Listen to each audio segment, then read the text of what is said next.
Today we're going to take a brief look at the Polikarpov U-2, later renamed the Po-2 now. I know this is a short video for such a storied aircraft, but this is a new format I'm experimenting with. Well, actually, it's a format I was meant to be strictly following but have been failing at miserably. The original plan for these overview videos was to keep them under 15 minutes, and many recent ones have gone way over.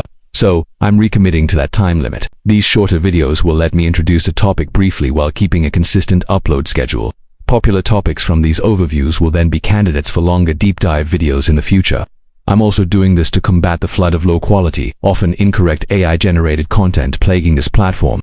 I hate asking for this, but if you enjoy my videos, please consider liking and subscribing. It helps the algorithm promote genuine content instead of the disjointed stuff currently flooding YouTube. And please, support other real creators as we all try to navigate this rising tide of AI slop. Anyway, rant over. Back to the Po-2. This was a simple biplane trainer produced in the Soviet Union before World War II on the surface. It was nothing special, designed to be cheap and easy to mass produce, but its destiny was changed by the desperation of war. After the German invasion in 1941, this humble trainer was thrown onto the front lines. It filled many roles, but it became most famous as a nighttime harassment bomber. This tiny, slow, underpowered biplane was a constant thorn in the side of the German Wehrmacht throughout the war. It was so effective it continued to be used and feared well into the jet age and even during the Korean War. So, let's take a quick look at its unlikely history. The story begins back in the late 1920s. Ever heard of a plane so slow it was hard to shoot down? Today we're talking about a Soviet legend, the Polikarpov U-2, an aircraft that went from a humble trainer to a terrifying nighttime menace. It all started when the Soviet Union needed a replacement for their old training plane, the U-1. The first design attempt was a total disaster. To make manufacturing easy, they tried to make all the wings and control surfaces identical. It was a neat idea for the factory floor, but it made the plane heavy and sluggish. So, chief designer Nikolai Polikarpov went back to the drawing board and redesigned it from scratch. What emerged was a masterpiece of simple, effective design. It was still cheap to build, but it flew well, was reliable, and easy to fix. On January 7, 1928, the famous Soviet test pilot Mikhail Gromov took it for its first flight. He was so impressed that this simple trainer was quickly adapted for all sorts of jobs. It started as a crop duster, then became an air ambulance, a light transport, and eventually a legendary light bomber. The U-2 was a classic biplane. Its frame was made of pine and plywood, covered in fabric. It had no flaps, but four ailerons gave it a surprisingly zippy roll rate. The landing gear was fixed, with no brakes, and a simple wooden tailskid linked to the rudder helped steer it on the ground. The pilot and an observer or student sat in two separate open cockpits. Power came from a Shevtsov M11 5-cylinder radial engine, producing just 100 horsepower. Later models got a slight boost to 125 horsepower. This wasn't a powerhouse engine, but it didn't need to be. It gave the U-2 a top speed of only 150 km per hour. But more importantly, it could land at a crawl just 65 km per hour. This meant it could operate from short, rough fields, or even clearings in a forest. Its slow speed would become a strange advantage.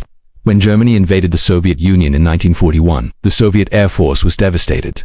In desperation, they threw everything they had into the fight, including the U-2 trainers. In the early days, these little planes were sent into daylight battles against modern German fighters. The results were predictable. But the U-2 had a secret weapon, its slowness. A fast German fighter trying to attack from behind would have only a tiny window to fire before overshooting the lumbering biplane. Still, daylight missions were suicide, so they were quickly abandoned. This is when the U-2 found its true calling. Nighttime nuisance bombing. The mission was simple: make life miserable for the German army. Flying from hidden frontline airfields, U-2s would approach enemy positions at night. They often worked in pairs. The first plane would cut its engine, gliding silently over the sleeping soldiers before dropping its bombs. As the German defenders opened fire, the second plane would swoop in, attacking the no-visible anti-aircraft positions. Crews would fly back, rearm, refuel, and do it all over again, sometimes flying up to 10 missions in a single night. For this role, the U-2 was armed with a machine gun for the rear observer and sometimes another fixed to the wing. Its bomb load was incredibly varied. It could carry small bombs, canisters of homemade firebombs, incendiary bags, and even a couple of heavier 120-kilogram bombs. A single attack might not do much physical damage, but the psychological impact was enormous. German soldiers were constantly on edge, unable to even light a fire for warmth without risking an attack. One German veteran said, "These aircraft do not allow us to live." Many units flew the U-2, but the most famous was the 588th Night Bomber Regiment, an all-female unit that flew the U-2 exclusively. The Germans, both terrified and impressed, gave them a nickname that has gone down in history, the Night Witches. Eventually, the U-2 was officially renamed the Po-2, finally shedding the trainer designation it had long since outgrown. From a simple training aircraft to a feared nocturnal ghost, the Po-2 proved that sometimes, The most effective weapon isn't the fastest or the most powerful, but the one that simply refuses to quit. Thanks for watching. If you enjoyed this story, don't forget to like, subscribe, and hit that notification bell for more tales from aviation history. See you next time.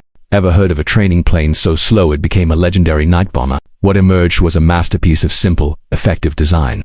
The new plane took its first flight on January 7, 1928, with the famous test pilot Mikhail Gromov at the controls. He was so impressed that this humble trainer was quickly adapted for all sorts of jobs.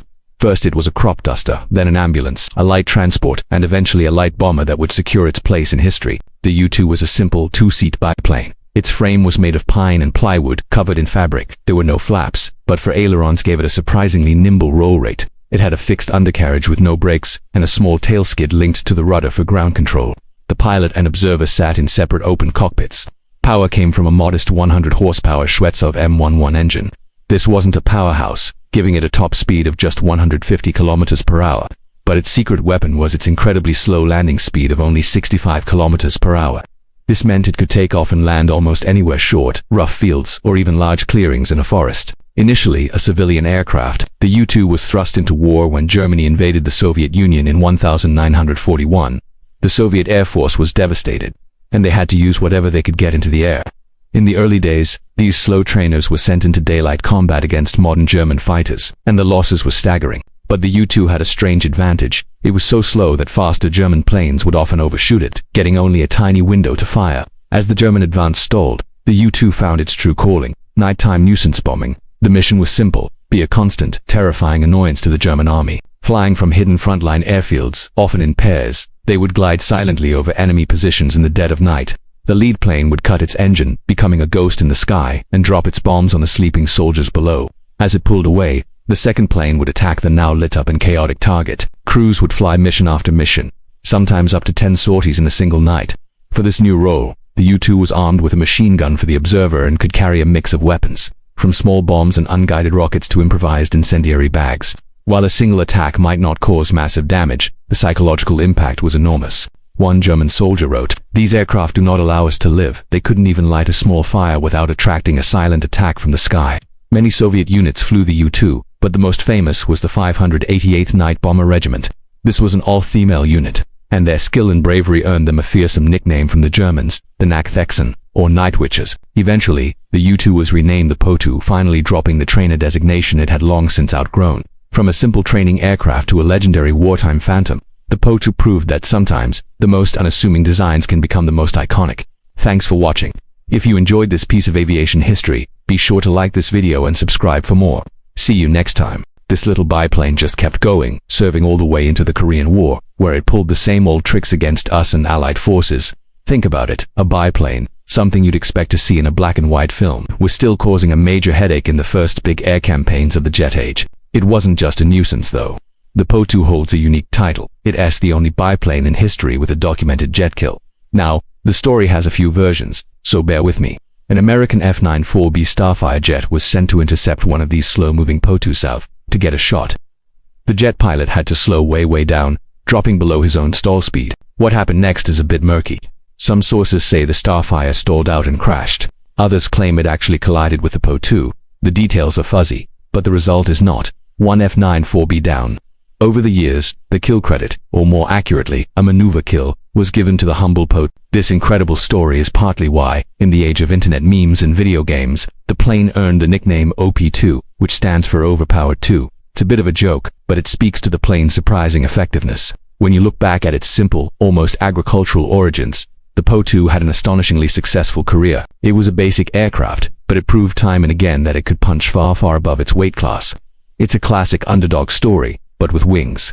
In total, something like 33,000 Po-2 South were built, with production running all the way into the late 1950s. That's a massive number, which is great news for aviation fans today. Thanks to that huge production run, quite a few of these planes have survived. You can find them in museums all over the world, from Russia and Poland to the United States and even New Zealand. And the best part, several of them are still airworthy, meaning you might even see one flying at an air show. If you'd like to see a more detailed deep dive video on this incredible little biplane, that could definitely let me know down in the comments.